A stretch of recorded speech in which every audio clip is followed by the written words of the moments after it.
Karibu Tuzo Online. Wengi nadhani mnanifahamu. Kuna baadhi ya vyombo viliingia mpaka utata kwa ajili ya kunioji mimi na vikazuiliwa visinioji kwa sababu ya kupambana na mangungu. Lakini kipindi kile nilikuwa sijaenda science. Watoto wa mjini wanasema tulifanya nini? Tulikurupuka. Hakuna mwana Simba yote ambaye kuingia kwenye joo au blanket lilokuwa limemfunika, blanket la ubaya ambao lilokuwa limemfunika mangungu. Hakuna. Na hakuna mwana Simba yote ambaye kuingia kwenye kiyoyozi, chumba chenye kiyoyozi cha kumpepea mwekezaji wetu.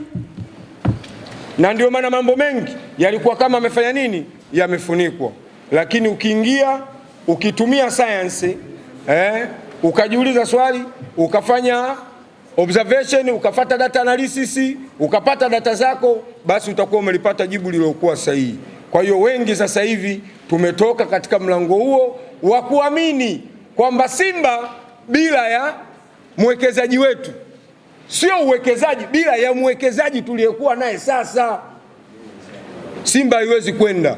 Na hili liliwamengenya sana ndugu zetu watu wa nini? Watu wa upande wa pili, watu wa Yanga, watani zetu. Kipindi cha Manji, watu wengi waliamini Manji akitoka Yanga imekufa. Lakini mwisho wa siku Manji yupo sasa hivi ndani ya Yanga? Hayupo. Kuna GSM, si ndio? Yanga inasonga wapi? Inasonga mbele. Sasa Simba tunatakiwa tuondokane na nini? Na hii notion au tunaita long nini perception ambayo tumefeed katika nini, katika vichwa vyetu. Kwa hiyo ili kuiondoa hii, mambo yafuatayo unatakiwa tuyaangalie na tuyazingatie sana. Simba bila Mo inawezekana, tusidanganyane. Mpira sasa hivi ni biashara. Kila mtu anahitaji kuwekeza kwenye nini? Kwenye hivi vilabu, especially Simba na Yanga. Kwa sababu wanachokifuata pale nini? Ni fans, fan base. Fan base ya Simba ni kubwa. Simba leo ina mashabiki wasiopungua milioni 20. Na kama kadi za wanachama zingeruhusiwa ziendelee kukatwa kutokana na ushindani wa sasa hivi uliopo wa kimpira, sasa hivi tumefika hata milioni 1 tungekuwa tumefanya nini? Tumefika, au 500 kosa kabisa. Lakini kwa sababu ya udhalimu ya watu wanaenda na slogan za mafrimanso, yani to rule the world of a few people. Hii ndio slogan inayotawala dunia sasa hivi. Ukitaka kuwatawala watu, hakikisha wako wachache. Ndio ikatupelekea mpaka Simba mpaka leo, kuanzia 2017 mpaka leo hii hakuna wanachama wapya. Tumebakia na wanachama wale wale. Influencer anaitwa influencer, haeleweki. Lakini kuna watu wana new vision, wana new mission, wako pembeni mpaka leo hii hawatakiwi kupewa kadi. Utapataje wanachama waliokuwa bora? Unakuwa na wanachama ambao wanaingia kwenye mkutano mkuu, akili zao zinakuwa kwenye mambo mengine, sio katika kuijenga Simba. Mimi hapa mfano mmoja, kama huyu mtu angekuwa kweli yuko strong, anahitaji maendeleo ya Simba, Simba isingekuwepo hapa ilipofika. Yani Simba isingekuwa hapa ilipofika. Yani yeye kazi yake ni kulimbikiza madeni ili baadaye timu ishindwe kulipa. Sijui anataka aifanye nini, aichukue au aifanye nini. Kuongea vitu ambavyo havifai katika taasisi ya Simba. Kwa mfano, ni mara kadhaa zaidi ya mara 2 ameshaongea Simba amefanya nini? Ameinunua. Simba ni ya kwake. Huyu mwekezaji wetu. Mwekezaji huyu tunaona wachezaji ambao sifa ya timu kubwa ni kuzuia wachezaji waliokuwa bora kuelekea katika msimu uliofuata, ili uongezee ufikie ile target unayoitaka. Kuna msimu 21-22-23 Simba ilikuwa na kikosi bora ambacho kilikuwa na uwezo wa kukompiti na timu yoyote barani Afrika hapo. Simba kina Mixon na Chama hiyo. Lakini mwisho wa siku kachukuliwa Chama, kachukuliwa Mixon, kauzwa. Mwekezaji huyo anataka kuwekeza na mission na vision yake, anakuambia I want to brand Simba in order to compete with 5 big club barani Afrika. Nacheka kwa dharau. Tunacheka kwa uchungu, sio tunacheka tu hivi hivi. Yani mtu ametoa kabisa vision na mission yake ni kuipiga chapa Simba iweze kushindana na vilabu vikubwa 5 barani Afrika. Huyo mwekezaji anaongea yeye. Lakini katika slogan hiyo ile timu sasa anaoijenga ili aipige chapa, wachezaji wanaosababisha timu ipigwe chapa iweze kushindana na hivyo vilabu, anachukua anawapa hao anaotaka kushindana nao. Anamchukua Mixon, anampeleka National Al kwa pesa mingi tu. Anamchukua Chama, anampeleka Berkane, anaenda kuzalilika kule. Alafu wao unataka kushindana nao. Slogan iko wapi hapo? Mwekezaji huyo mwenyekiti ambaye alikuwa na upinzani naye mkubwa, ambaye alikuwa anapambana naye, Swedi Mkwabi, mwenyekiti anakuja ana tweet kwamba kuna mtu tunasafiri naye kwenye mtumbwi, lakini anatoboa mtumbwi, maji yanaingia kwenye mtumbwi, tafsiri yake huu mtumbwi utazama. Mkwabi anakuja anakaa pembeni, anafanya nini? Anajiuzuru. Leo ameona ubora wa Mkwabi uko wapi, kamchukua kamtia kwenye bodi yake kwa kumteua. Tena kwa kumteua. Kuna nini hapa kwa huyu mwekezaji? Kwa hiyo mwekezaji wetu anaonekana wewe si muhindi bwana. Sikuna wahindi wenzio. Wewe si ushapoa 49% ya kwako, tafuta wahindi wenzio weka huku. Huku upande wa Simba usiguse, lakini yeye anatoka kwenye 49% anaingia kwenye 51, anachukua watu huku anawapeleka wapi? Yaani akikuona wewe una kilomolomo, yani kilopolopo, unapinga kile anachokipanga yeye, anakuchukua anakuleta huku, anakulambisha asali. Ukishalamba asali lazima utatafuta nyuki walipo. Utawafanya nyuki rafiki zako. Ingawa nyuki wana uwezo wa kukutoa wewe vinundu. Ndio anachokifanya mwekezaji wetu. Kwa hiyo system anayotumia ni divide and rule system. Ngoja niwakumbushe, nyinyi wengi hapa mmesoma, si mna degree, mna diploma za uandishi wa habari. History ndio sehemu yenu, si ndio Muingereza kuna system mbili of ruling. Kuna direct na indirect system. Si ndio? Direct ina maana mzungu mwenyewe anafika katika eneo, analitawala lile eneo kwa kutumia watu wake. Ndio tunapata seta koloni hapa wazungu wenyewe kila each and everything. Ukija kwenye majeshi, ukija kwenye serikali, kila sehemu wanakaa wenyewe wazungu, wanaendesha serikali yako. Lakini indirect system, indirect anatumia puppets, African puppets au African leader au African chiefs katika kufanya nini? Kutawala lile eneo on behalf of nini? Of them. Kipindi hicho Mwingereza anaweza akaja, anakuja anapita katika field of work, mfano shambani, anakuta Waafrika wanalimalima pale. Akifika pale, Waafrika wakishaona wazungu wanakuja, wanalima kwa kutumia nguvu kubwa, wanamwaga jasho lao. Mzungu anamwambia pole, fanyeni kazi taratibu. Anawaambia wale Waafrika, alafu anatoka anaenda nyumbani kwa chifu. Akifika kwa chifu anamwambia chifu, wafanya kazi wako kule hawafanyi kazi, wanalegalega. Chifu anatoka mbio, anawafuata wafanyakazi wake. Nyinyi amlimi, amfanyi, mnanigombanisha na nani? Na bosi wangu. Ndio vajo la wale wa Afrika pale. Mwenye shamba amekuja amekwambia fanya kazi polepole. Alafu anakuja kiongozi wako, chifu wako anakwambia nyinyi amfanyi kazi. Hivi hebu wewe vajo la yule mtu pale, utamchukuliaje yule chifu wako? Utamwona mbaya, si ndio? Mzungu akakwambia lima polepole, wewe unakuja unawaambia watu walime kwa nguvu. Tafsiri yake chifu ni mbaya. Kwa nini wazungu Waingereza walikuwa wanatumia hii system? Ili kuwagombanisha Waafrika na viongozi wao. Ndio system wanaotumia nini? Mwekezaji wetu. Ndio maana leo anawatoa huku kwenye upande wa Simba, anawaleta huku kwake. Tafsiri yake anajua, kama wako 20 au wako 10, nikichukua 3 au 4, nikiwaleta huku, hawa waliobakia lazima watawachukia hawa. Ni sawa sawa na baba mwenye familia ya watoto 5. Katika watoto 5 unateua mmoja au wawili, unawasomesha shule za hizi senti za kulipia. Wale waliobaki wanaenda nini? Shule za kata. Wewe unafikiria unajenga familia ya aina gani hapo? Lazima hawa walioenda shule za kata watawachukia wenzao waliopata elimu bora. Ndicho anachokifanya nani? Mwekezaji wetu.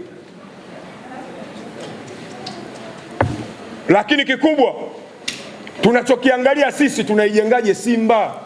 Sasa nani atakuja kuikomboa Simba?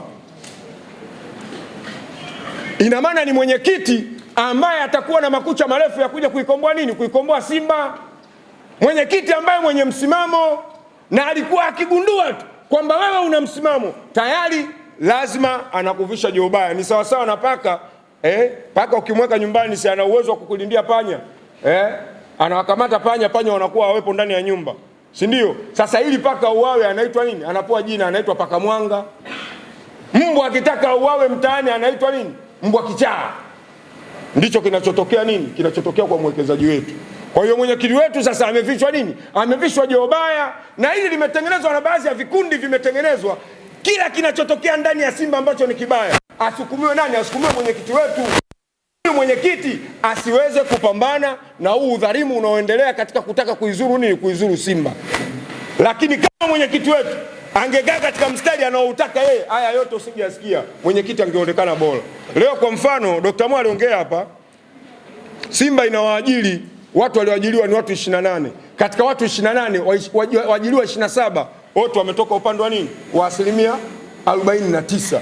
Lakini huku upande wa asilimia 51 ametoka mtu huyu ambaye ni mkurugenzi wa nini? Wa wanachama. Malimbikizo ya madeni.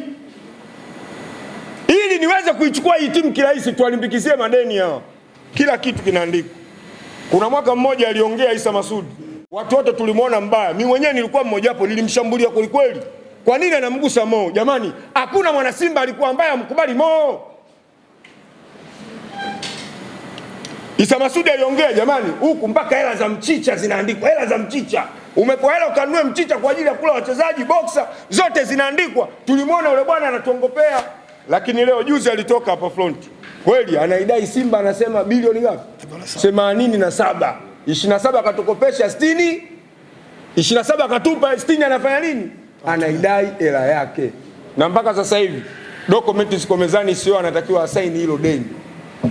Tafsiri yake ikifika bilioni 100, timu inadaiwa bilioni 100. Timu ya kwetu. Wale wana Simba wanaosema Mo kila wakati wakikaa Mo. Simba ni ya kwetu, tunadaiwa milioni 100 sasa. Tunaichanga miaka mingapi? Twende zuio la wanachama. Wengi tulikuwa tunajua mwenyekiti ndio anazuia nini? Wanachama. Lakini huyu Mangungu tunampigia kelele ndio anazuia wanachama. Mangungu ameingia 20 hapa plus. Wanachama wamezuiliwa tangu 17. Hakuna mwanachama mpya wa Simba alosajiliwa, alopewa kadi. Mangungu huko alikuwepo. Tafsiri yake mwekezaji ndio anayefanya nini? Ndio anayezuia swala la kuingiza wanachama wapya. Kwa nini anazuia wanachama wapya? Ukitaka kumtawala mtu hakikisha awe maskini. Ndicho anachokitumia nani? Anachokitumia nini? Mwekezaji wetu Mo Dewji. Anajua Simba ikiruhusu kusajili wanachama wapya, ukipata wanachama 100,000 tu tayari una bilioni 2 na pointi kadhaa. Kama kadi moja ikiwa 30,000, maana yake una bilioni 3. Ukipata wanachama milioni 1, maana yake una bilioni 30. Sasa wewe unataka kuwekeza bilioni 20. Wanachama washaika bilioni 30 kwenye akaunti ya timu yao. Hivi kuna uwekezaji hapo? Ndio maana amefanya nini? Amezuia. Na njia nyingine aliyotumia baada ya kugaiwa asilimia 49 yeye, asilimia 51 Simba, alinunua tena asilimia 10. Kwa hiyo kwenye upande wa Simba asilimia 51 ondoa 10 akiwa kama mwanachama. Anatuongopea kwamba hii asilimia 10 atawagaia wanachama. Wewe bwana mwanachama umepewa? Hapana. Yaani alifanya inaitwa ni ujanja wa kishamba kama utaperifani, kwa sababu tumeaminishwa ni asilimia 51. Kwa hiyo 51 mwekezaji Mohamed Dewji Mo kachukua asilimia 10 yeye kama mwanachama. Kwa hiyo ukijumlisha na zile 49 maana yake yeye ana 59. Sisi wanachama tubaki na ngapi? Na 41. Endelea. Sijui umeelewa? Kwa hiyo huku tumebakia na 41. Kwenye makaratasi sisi tuna 51. Lakini reality yule bwana yeye ndo ana 59, sisi tuna 41. Nguvu ya kuikomboa klabu unaipata wapi? Leo serikali tulikuwa tunajua ili swala la uwekezaji, yeye anatoka analalamika kwamba uwekezaji, jamani mnanicheleweshea. Kumbe anayechelewesha uwekezaji ni yeye.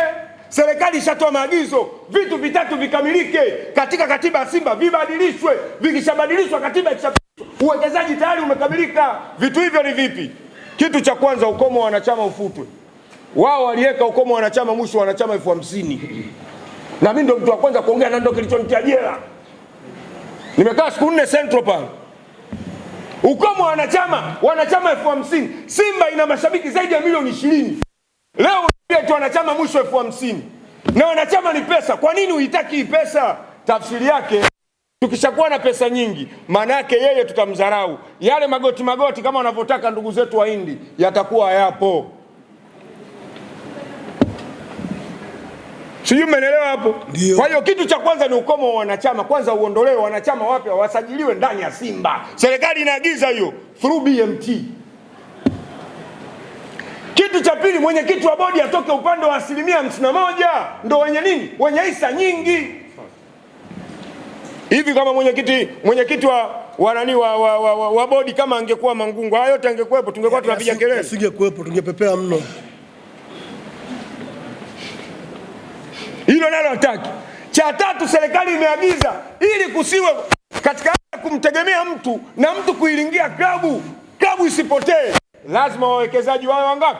3, ili kuondoa nguvu, kwa sababu 51 na 49 bado vinakaribiana. Sisi watu wa hesabu tuliosoma science, approximation hapa 50 to 50 hapa, au nyewe mnasemaje? 50 to 50. Ili kuondoa hili, hawa 49 wanatakiwa waganywe wawe watu watatu.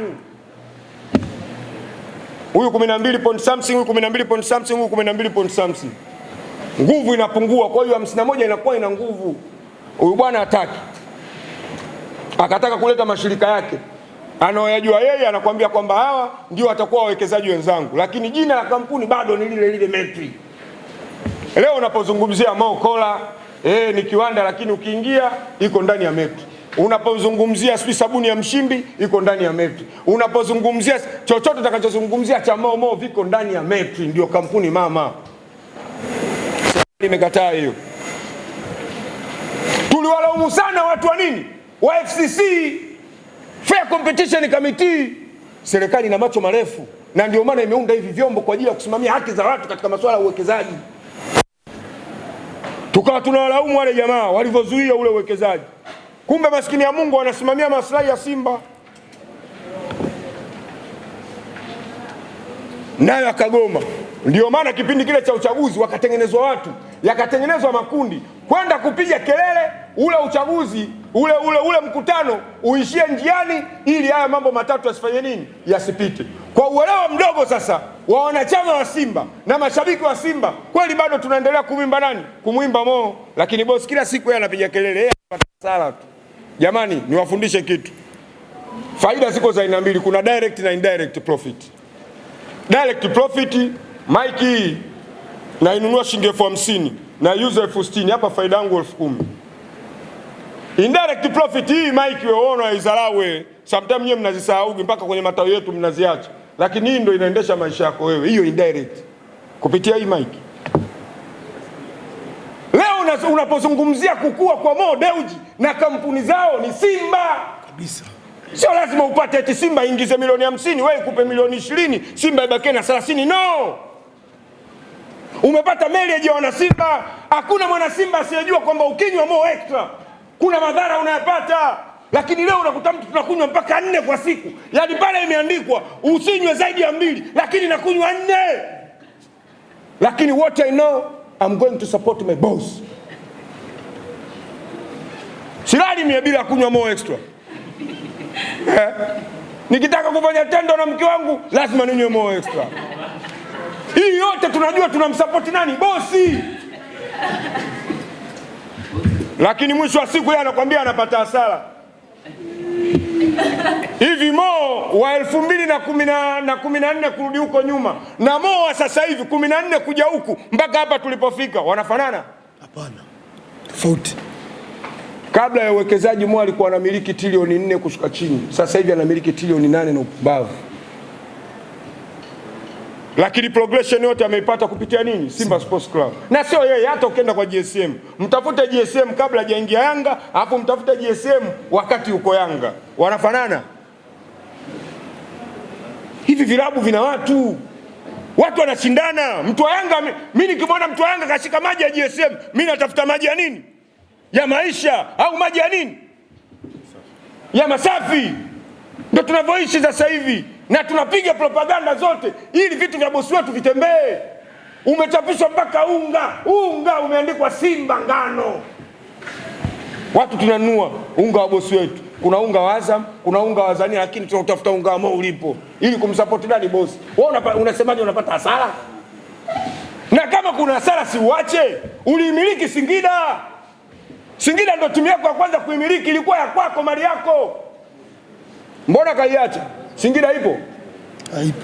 Alimiliki African Lion. Mbona kaiacha? Kwa nini Simba tu unapata hasara unang'ang'ania tu kusimba?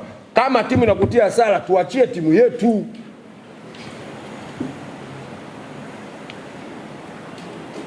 Tunajua kuna mambo mazuri sana na makubwa mtofanyia ndani ya Simba.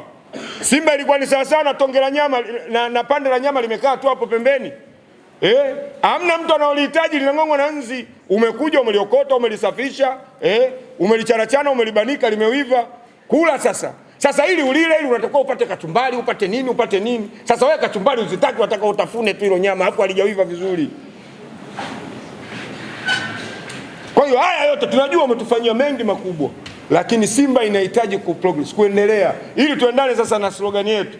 Simba iweze kushindana na vilabu vitano barani Afrika. Sasa baada ya kushindana, timu ishaingia kwenye 5 bora, lakini tayari wewe unaitoa. Simba inatoka sasa hivi kwenye 5 bora. Inasikitisha. Simba ilikuwa inaendelea mbele, Simba sasa hivi inarudi nyuma. Simba inatoka 5 bora sasa hivi, haya hatufuzu sasa hivi. Kuna mambo wanakuja huko nyuma huko. Yanga kwa mfano kesho ameshinda au kesho kutwa na Farabat. Ameingia robo finali, kaenda nusu finali. Wewe utakuwepo bado namba 5? Utakuwepo bado namba 5? Tafsiri yako unafanya nini? Alikuwepo Tipi Mazembe nafasi ya pili, sasa hivi yuko wapi? Alikuwepo Wydad kwenye 3 bora, yuko wapi Wydad sasa hivi? Lakini wenzetu wanatoka kimpira. Lakini sisi tunaona kabisa tunatolewa live. Niwaambieni, umeona finali ya mwaka jana hiyo? Finali ya mwaka jana imejirudia finali ya 2013 na ni 1993. Sisahau ile finali, ndio kilichofanyika 2020 ngapi? Na 25. Tunalikosa kombe mbele ya macho yetu hivi. Kombe liko uwanjani, tunalikosa kombe. Lakini kwa nini? Slogan ya watoto wa mjini anakuambia hakuna finali ya nini? Ya mtu maskini. Tafsiri yake pesa inahitajika ili kuendesha finali. Bosi kazima simu. Hivi mfano sisi Wazalamu tuna mtindo wa kuwacheza watoto wetu. Hivi baba Imwali au mama Imwali anaweza akamcheza mtoto wake, mtoto anatoka afu haupo. Mlimuona Mo uwanjani? Hakuna. Mlimuona Mo uwanjani? Simba inacheza, timu yako inacheza finali. Mo hayupo. Kaka Mangungu, kaka Mediali pale. Sasa huu ndio uhalisia wa Simba ilivyo. Yaani sisi tunayepambana naye ni sawa sawa, yani mtu anayepambana na maslahi ya Simba na sisi tunapambana naye, anawezaje sasa huyu kupata nguvu? Yaani yeye anaenda anavuta, wewe unamvuta yeye. Ndio tunachomfanyia nani? Mwenyekiti wetu. Ili Simba itulie na inyoke, ikae kwenye mstari. Tafsiri yake tukae pamoja na nani? Na mwenyekiti wetu. Lakini mwisho wa siku, yani ni sawa sawa, wewe bwana Mo unaumwa malaria, umepima, umekutwa na malaria. Lakini mwisho wa siku unaambiwa choma sindano 5, unaniambia mimi jibi wewe jibi rafiki yangu nenda kanichomee sindano zangu. Alafu unangojea upone. Hauponi. Hivi inawezekana hiyo? Yaani Sanga anaumwa malaria, anamwambia nani? Ngwale kanichomee sindano zangu, alafu Sanga anasikilizia anataka yaani sehemu yenye matatizo Simba sisi hatuigusi. Sehemu ambayo haina tatizo sisi ndo tunafanya nini? Ndo tunaigusa. Tunaponaje huu ugonjwa? Kwa hiyo wewe bwana ukiendelea kutuita sisi machawa tuite, lakini sisi tumefanya speculation. Tumetafuta data analysis. We are getting. Sasa hivi jibu ndio hilo. Mangungu ana shida. Shida tunayo sisi wana Simba pamoja na mwekezaji wetu. Kwa sababu tumemweka sana mdomoni mwekezaji wetu. Kwanza mnatakiwa wana Simba mkumbuke, Muhindi hana hesabu za kutoa wala hana hesabu za kugawanya. Muhindi hesabu zake ni 2. Jumlisha na kuzidisha. Muhindi ukimkutalewa na milioni 4 katika kichwa chake anapiga plani ya kupata nini? Ya kupata milioni 5. Akipata milioni 5 anataka milioni 6. Muhindi lake haipungui. Hata wewe na bilioni ngapi? Lake haipungui. Ndio maana nakwambia Muhindi hana hesabu za kujitoa wala kugawanya. Muhindi hesabu zake ni za nini? Kujumlisha na nini? Na kuzidisha. Yaani kiongezeke ndicho anachokitaka Muhindi.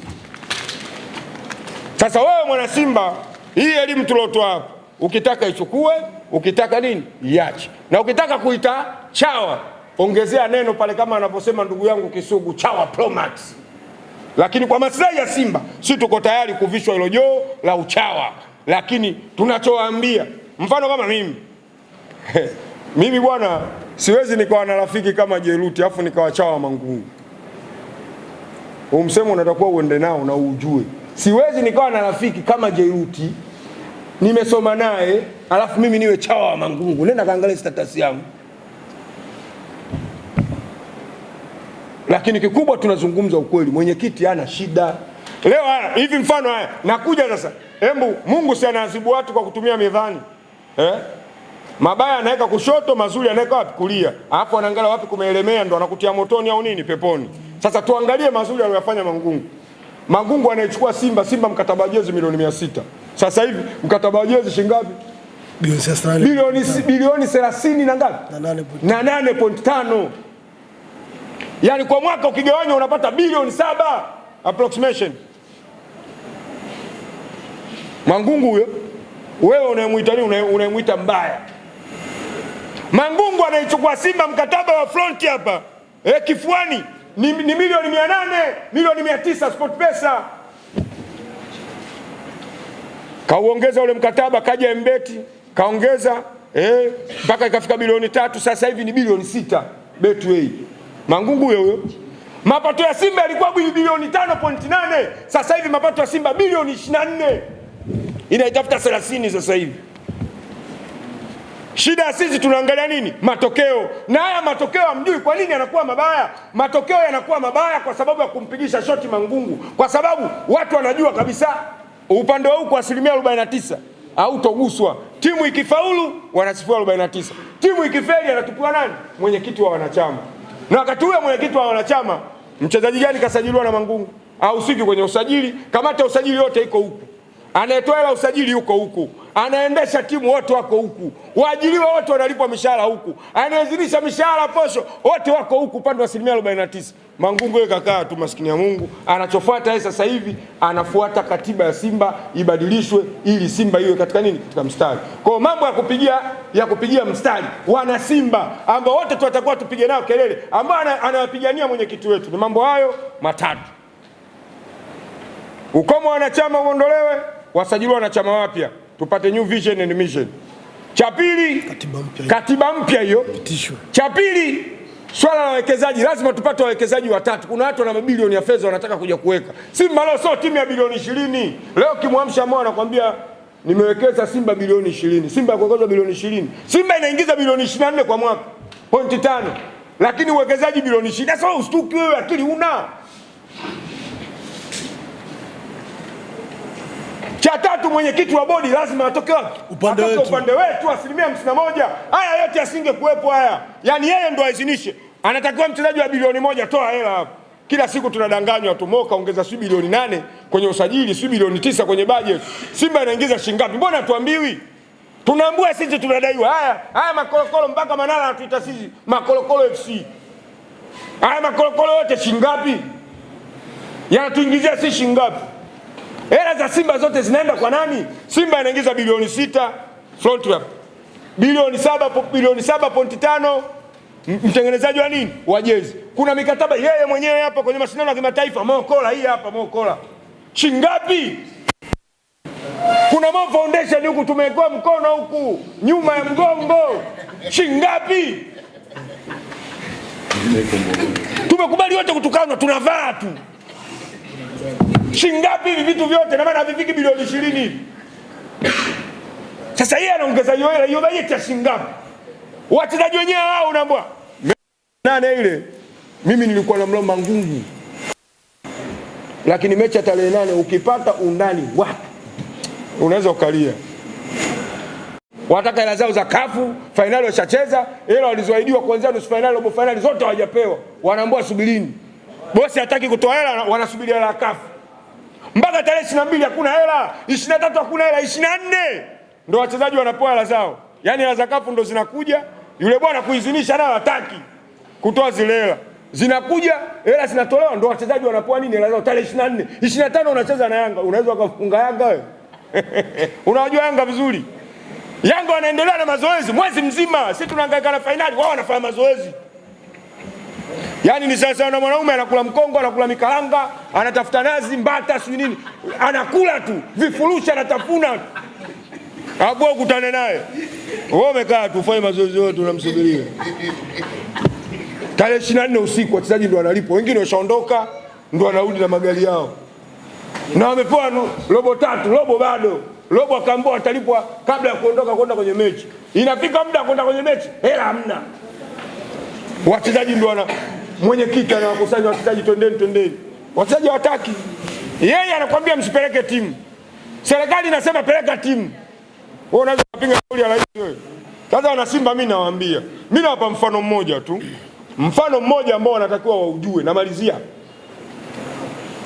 Hivi kati ya sisi na serikali nani mwenye uchungu na hii timu?